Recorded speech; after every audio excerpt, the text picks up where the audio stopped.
आरिफ, 26 घंटे गुजर गए हैं। ये बताया गया इसमें सिर्फ इतना कि मौज़म जान अंसारी की जानिब से कि बारूदी मवाद कुछ अरसे तक जमा किया जाता रहा। ये कैसे कंफर्म हुआ, फिर कौन आया था, डिटेलिंग आई है सामने? ये बड़ी अजीब गरीब सूरत हाल पैदा हो गई है। अभी कल तो तकरीबन कुछ 1:15 बजे या 1:20 पर यह धमाका हुआ था, और उसके बाद जब ये कैजुअलिटीज का और ये वहां पर जख्मों को निकालने का अमल, एक रेस्क्यू का पूरा अमल था, अब वो तो कंप्लीट हो गया है। अब से चंद लम्हे पहले हम स्पॉट पे मौजूद थे और आईजी साहब वहां पर प्रेस कॉन्फ्रेंस कर रहे थे। अब आईजी और की प्रेस कॉन्फ्रेंस और साथ में निगरान वज़ीर आला आज़म खान साहब की प्रेस कॉन्फ्रेंस ने कुछ मजीद शुकूक शुबहात को जन्म दिया है, सवालात को जन्म दिया है। अगर 26, 27, 28 घंटे गुजरने के बावजूद ताहाल इस तमाम वाक़े की तफसीलात सामने नहीं आई, ना इब्तिदाई तहकीकाती रिपोर्ट मुरतब है, ना अभी तक ये पता चला है कि बारूदी मवाद कितना था, बारूदी मवाद की नौयत क्या थी, देसी साख्ता बारूद था, कहीं से इम्पोर्टेड बारूद था।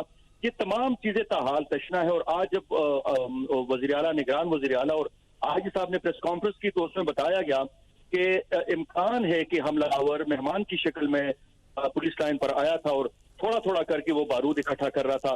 तो अगर ऐसी बात है कि मेहमान के रूप में वो आकर फिर कभी कभी वो थोड़ा थोड़ा बारूद इकट्ठा कर रहा था, तो इसका मतलब कि फिर ये सुसाइड हम नहीं है। सुसाइडर का हमने देखा कि सुसाइडर वेस्ट पहनते हैं, वो जैकेट पहनते हैं और उससे खुद को डेटोनेट करते हैं।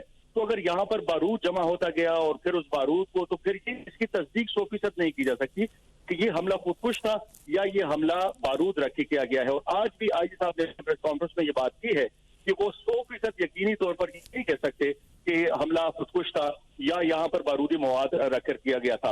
अब ये तमाम सवालात में आरिफ, फिर तो इससे ये बात वाज़ेह हो रही, कहा जा रहा है खुदकुश हमलावर के डीएनए टेस्ट के लिए भेज दिए गए, तो फिर ऐसे तो डिक्लेयर नहीं किया जा सकता कि कौन खुदकुश बमबार था। एक तो कल इस बात का बताया गया कि खुदकुश हमलावर है, उसकी तस्वीर भी शेयर की गई, उसकी वीडियो भी शेयर की गई और वायरल हो गई उसकी वो वीडियो और तस्वीर। लेकिन अब जब ये आज प्रेस कॉन्फ्रेंस हुई है और आज भी प्रेस कॉन्फ्रेंस में आईजी साहब और यहाँ पर जो सरकारी वो काम है या हुकूमत के नुमाइंदगान है, वो तशना थे, वो खाली हाथ थे, उनके पास वो तमाम मालूमात नहीं थी जो इस तरह के दहशतगर्दी के वाकयात या बम धमाकों के नतीजे में जब तहकीकात होती है तो उनके पास वो तहकीकात नहीं थी। वो अभी भी हमें लग रहा था कि हेयर से के ऊपर ही इन्हिसार किया जा रहा था कि लगता है कि लगता है कि बंदा मेहमान की शक्ल में आया था, वो फ्रीक्वेंटली आ रहा था, जा रहा था, कुछ अरसे तक यहाँ पर रिहाइश पजीर था, किसके पास रिहाइश पजीर था, बारूद इकट्ठा कर रहा था, किस तरह इकट्ठा कर रहा था। तो इन प्रेस कॉन्फ्रेंस ने मजीद इस वाक़े को पेचीदा कर दिया है।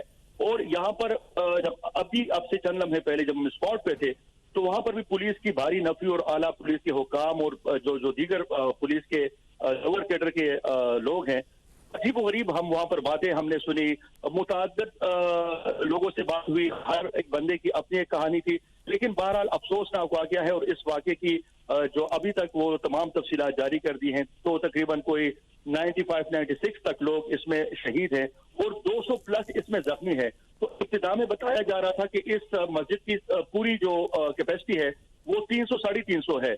अब जब ये डिटेल्स आ गई हैं कि अगर 100 बंदे या 100 से 3-4 बंदे कम शहीद हैं और 212-215 लोग जख्मी हैं, तो इसका मतलब कि 300 लोग इस मस्जिद में इस धमाके के वक्त नमाज ज़ोहर अदा कर रहे थे। तो ये तमाम चीजें अब हमने वहां पर देखा, जूतियां बिखरी पड़ी हैं, जूतियां गिनने के काबिल तो नहीं थी, लेकिन ये जो कैजुअलिटी हुई, नुकसान हुआ है, तो ज्यादा खुदकश हमलावर के बारूद से ज्यादा इस रूफ कोलैप्स की वजह से हुआ है। जब वो पूरा एक हिस्सा मुनहदिम हो गया, मस्जिद का शहीद हो गया, तो उसमें ज्यादा कैजुअलिटीज। और अभी भी ये बात की जा रही थी कि 2 लोग अभी भी मिसिंग है और उनके बारे में ये बताया जा रहा है कि वो मलबे तले दबे हुए हैं। रेस्क्यू एहलकार और बाकी जो लोग वहां पर स्पॉट पे मौजूद थे वो कोशिश कर रहे हैं कि किसी तरीके से नीचे पहुंचकर कोई कटाई करके नीचे हालात का जायजा लें।